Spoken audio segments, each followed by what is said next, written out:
Hi friends, ನಾನು ನಿಮಗೆ ಇವತ್ತು ಹೆಲ್ತಿಯಾಗಿರೋ ಟೇಸ್ಟಿಯಾಗಿರೋ ಮೂಲಂಗಿ ಪರೋಟನ ಯಾವ ರೀತಿ ಮಾಡೋದು ಅನ್ನೋದನ್ನು ತೋರಿಸ್ತೀನಿ, ಬನ್ನಿ ಫ್ರೆಂಡ್ಸ್. ಈಗ ಮೂಲಂಗಿ ಪರೋಟಕ್ಕೆ ಸ್ಟಫಿಂಗ್ಗೆ ಏನೇನು ಇಂಗ್ರೀಡಿಯೆಂಟ್ಸ್ ಬೇಕಾಗುತ್ತೆ ನೋಡೋಣ ಬನ್ನಿ. ಮೊದಲನೇದಾಗಿ ನಾನು 2 ಮೀಡಿಯಮ್ ಸೈಜ್ ಆಗಿರುವಂಥ ಮೂಲಂಗಿನ ತುರಿದ್ಬಿಟ್ಟು ಸ್ವಲ್ಪ ನೀರನ್ನ ಅದರದ್ದು ಮೂಲಂಗಿ ರಸನ ಹಿಂಡಿಬಿಟ್ಟು ಇಟ್ಕೊಂಡಿದ್ದೀನಿ. ಮತ್ತು ಒಂದು ಮೀಡಿಯಮ್ ಸೈಜ್ ಈರುಳ್ಳಿ ಹೆಚ್ಚಿಟ್ಕೊಂಡಿದ್ದೀನಿ, ಒಂದು ಸ್ವಲ್ಪ ಕರಿಬೇವಿನ ಸೊಪ್ಪು ಹೆಚ್ಚಿಟ್ಕೊಂಡಿದ್ದೀನಿ, ಮತ್ತು ಸಣ್ಣದಾಗಿ 2 ಮೆಣಸಿನ್ಕಾಯಿನ ಹೆಚ್ಚಿಟ್ಕೊಂಡಿದ್ದೀನಿ. ಮತ್ತು ಇದಕ್ಕೆ ಸ್ವಲ್ಪ ಗರಂ ಮಸಾಲ ಮತ್ತು ಕೊತ್ತಂಬರಿ ಪುಡಿ ಮತ್ತು ಒಗ್ಗರಣೆಗೆ ಜೀರಿಗೆ, ಸಾಸಿವೆ, ರುಚಿಗೆ ತಕ್ಕಷ್ಟು ಉಪ್ಪನ್ನು ಇಟ್ಕೊಂಡಿದ್ದೀನಿ. ಒಗ್ಗರಣೆಗೆ ಎಣ್ಣೆ ಒಂದು 2-3 ಟೇಬಲ್ ಸ್ಪೂನ್ ಎಣ್ಣೆ ಬೇಕಾಗುತ್ತೆ ಫ್ರೆಂಡ್ಸ್. ಈಗ ಸ್ಟಫಿಂಗನ್ನು ರೆಡಿ ಮಾಡ್ಕೊಳ್ಳೋಣ ಫ್ರೆಂಡ್ಸ್. ಸ್ಟವ್ ಆನ್ ಮಾಡ್ಕೊಂಡ್ಬಿಟ್ಟು ಒಂದು ಕಡಾಯಿನ ಅದ್ರ ಮೇಲೆ ಇಟ್ಕೊಳ್ಳೋಣ.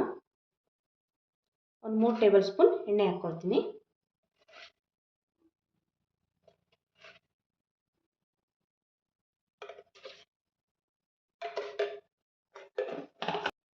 ಎಣ್ಣೆ ಕಾಯ್ತಾ ಇದೆ. ಈಗ ಇದಕ್ಕೆ ಸಾಸಿವೆ ಜೀರಿಗೆನ ಹಾಕ್ಕೊಳ್ತಾ ಇದ್ದೀನಿ.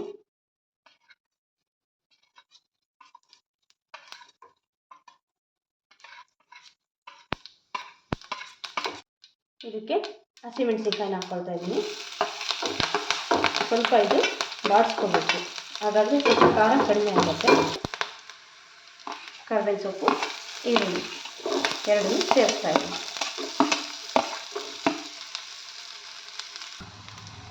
ಈಗ ಈರುಳ್ಳಿ ಫ್ರೈ ಆಗಿದೆ. ಈಗ ಇದಕ್ಕೆ ತುರಿದಿಟ್ಟಿರೋಂಥ ಮೂಲಂಗಿನ ಸೇರಿಸ್ತಾ ಇದ್ದೀನಿ.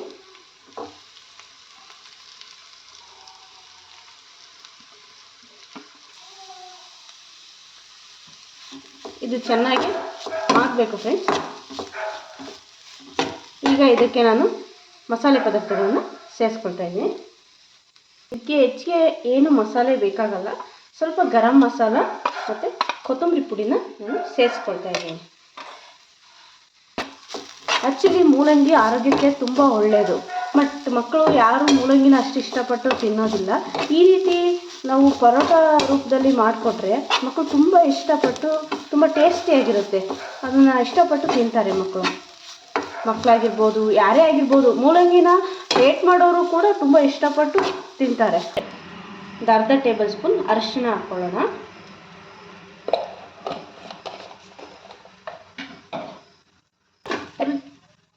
ರುಚಿಗೆ ತಕ್ಕಷ್ಟು ಉಪ್ಪನ್ನು ಸೇರಿಸ್ಕೊಳ್ತಾ ಇದ್ದೀನಿ.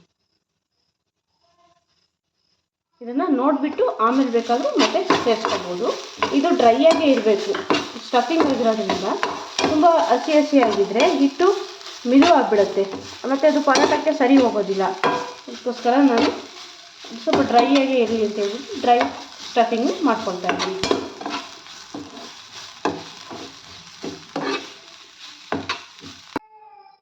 ಈಗ ಸ್ಟಫಿಂಗ್ ರೆಡಿಯಾಗಿದೆ. ನಾವು ಪರೋಟಕ್ಕೆ ಬೇಕಾಗಿರೋ ಚಪಾತಿ ಹಿಟ್ಟನ್ನು ಕಲಸಿಟ್ಕೊಂಡಿದ್ದೀವಲ್ಲ, ಅದನ್ನು ಫಿಲ್ ಮಾಡ್ಕೊಳ್ಳೋಣ.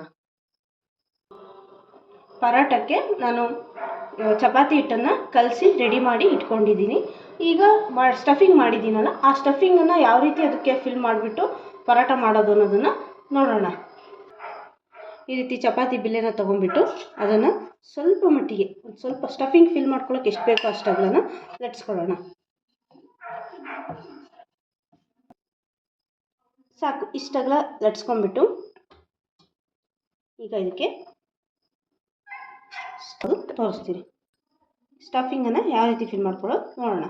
ಈ ರೀತಿ ಇಟ್ಕೊಂಡ್ಬಿಟ್ಟು ಸಾಕು, ಸ್ವಲ್ಪ ಮಟ್ಟಿಗೆ ಇಷ್ಟು ಹಾಕ್ಕೊಂಡ್ಬಿಟ್ಟು ಇನ್ನು ಈ ರೀತಿ ಕ್ಲೋಸ್ ಮಾಡಿಕೊಂಡ್ರೆ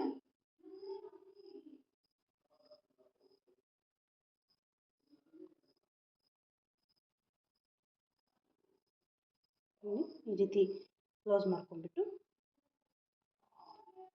ರೆಡಿ ಮಾಡಿ ಇಟ್ಕೊಳ್ಳೋಣ ಒಂದು ಕಡೆ.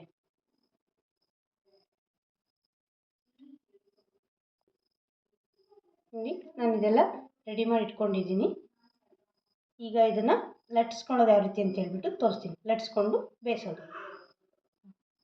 ನೋಡಿ, ರೆಡಿ ಇಟ್ಕೊಂಡಿರೋವಂಥ ಸ್ಟಫಿಂಗ್ ಮಾಡಿ ಇಟ್ಕೊಂಡಿರೋದನ್ನ ಬಿಲ್ಲೆನ ಈಗ ಇದನ್ನು ಸ್ವಲ್ಪ ಲೈಟಾಗಿ ಪ್ರೆಸ್ ಮಾಡಿಬಿಟ್ಟು, ಸ್ವಲ್ಪ ದಪ್ಪನೇ ಇರಲಿ, ಪರೋಟ ಸ್ವಲ್ಪ ದಪ್ಪನೇ ಇರಬೇಕು. ಸ್ವಲ್ಪ ಮಟ್ಟಿಗೆ ದಪ್ಪ ಇದ್ದರೂ ಪರವಾಗಿಲ್ಲ. ಈ ರೀತಿ ನಿಧಾನಕ್ಕೆ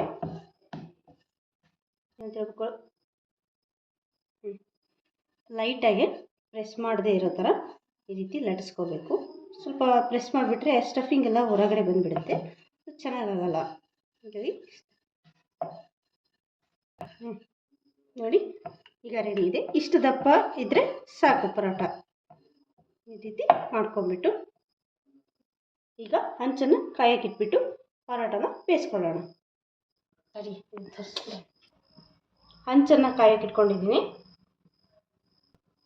ಹಂಚು ಕಾದಿದೆ, ಹಂಚಿಗೆ ಸ್ವಲ್ಪ ಎಣ್ಣೆ ಹಾಕ್ಕೊಡ್ತಿದ್ದೀನಿ.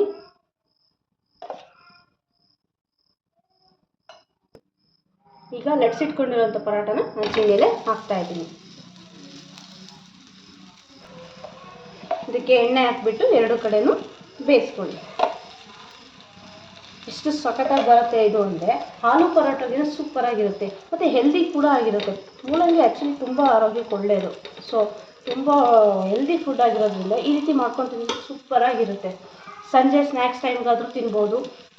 ಬೆಳಗ್ಗೆ ಟಿಫನ್ನಿಗೆ ಬಾಕ್ಸ್ ತೊಗೊಂಡೋಗೋರು ಬಾಕ್ಸಿಗೂ ತೊಗೊಂಡೋಗ್ಬೋದು. ನೋಡಿ ಈಗ ಪರೋಟ ಬೆಂದಿದೆ, ತಕ್ಕೊಳ್ಳೋಣ. ನೋಡಿ ಪರೋಟ, ಬಿಸಿ ಬಿಸಿ ಪರೋಟ ರೆಡಿಯಾಗಿದೆ.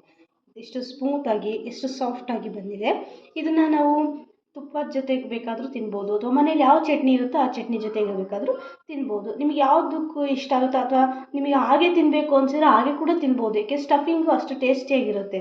ಸೊ ಹಾಗಾಗಿ ನೀವು ಹೆಂಗೆ ಬೇಕಾದರೂ ತಿನ್ಬೋದು. ಆದರೂ ತುಪ್ಪದ ಜೊತೆ ತಿಂದರೆ ಇನ್ನೂ ಟೇಸ್ಟಾಗಿರುತ್ತೆ. ನೋಡಿ ಫ್ರೆಂಡ್ಸ್, ಇದೇ ರೀತಿ ರುಚಿ ರುಚಿಯಾದಂಥ ಮಾರ್ನಿಂಗ್ ಟಿಫನ್ಸ್ಗೆ, ಈವ್ನಿಂಗ್ ಸ್ನ್ಯಾಕ್ಸ್ಗೆ ನಮ್ಮ ಪೇಜನ್ನು ಫಾಲೋ ಮಾಡಿ, ಲೈಕ್ ಮಾಡಿ, ಶೇರ್ ಮಾಡಿ ಮತ್ತು ಸಬ್ಸ್ಕ್ರೈಬ್ ಮಾಡೋದನ್ನು ಮರಿಬೇಡಿ. Thank you.